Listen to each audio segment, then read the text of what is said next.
Hello viewers, welcome to Earthbondhon YouTube channel. I am Mohammad Rahman Shohag with you. In this video, now I am showing you how to make electrical switchboard wiring diagram. If you are new to my channel, please be subscribed and stay with me.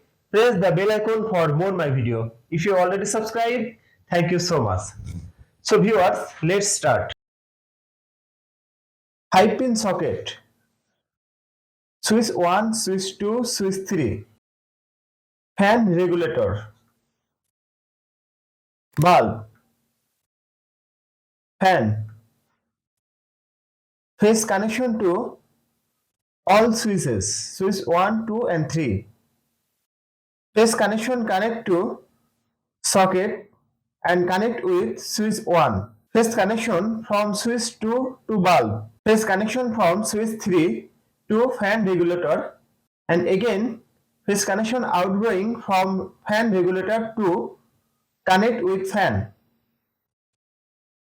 Neutral connection to all load like fan, bulb neutral point and socket neutral point.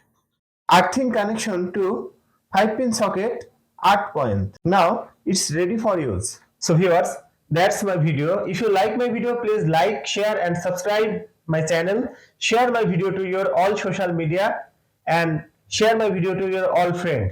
Thanks for watching my video and thanks for being with me. Thank you so much.